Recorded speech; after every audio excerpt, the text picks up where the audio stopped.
परभणी जिल्ह्यात मागच्या आठवड्यात झालेल्या अतिवृष्टीची खरं तर पंचनामे सुरू आहे। काय नेमकं स्टेटस आहे आपण जाणून घेऊ। जिल्हाधिकारी संजय चव्हाण आपल्या सोबत आहे। सर, मागच्या आठवड्यात अतिवृष्टी झाली, किती साधारण अंदाजित नुकसान आहे खरीप हंगामामध्ये?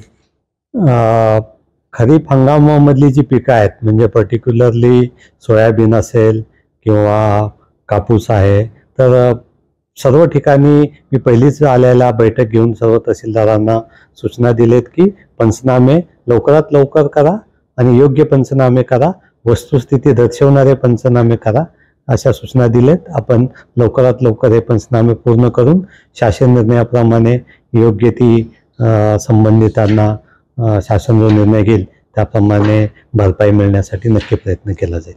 साधारण किती दिवस लागतील अजून पंचनामे पूर्ण होण्यासाठी एक अंदाजित असं स्पेसिफिक मी काही सांगू शकणार नाही, परंतु आपण लवकरात लवकर हे पूर्ण करा अशा सूचना दिलेल्या आहेत।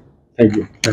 तर जिल्हाधिकारी संजय चव्हाण होते, यांनी स्पष्ट केले की येणाऱ्या दिवसामध्ये पंचनामे पूर्ण करण्यात येईल। मात्र तुर्तास महसूल प्रशासनाकडून पंचनामे प्रक्रिया पूर्ण करण्याची परिस्थिती, पंचनामे जोरात सुरू करण्याची ही सुरू आहे। तुर्तास तरी पंचनामे या ठिकाणी सुरू असलं तर जिल्हाधिकाऱ्यांनी माहिती दिली आहे। Camera person Syed Khizar sir, Nazir Khan, TV9 Marathi, Parbhani.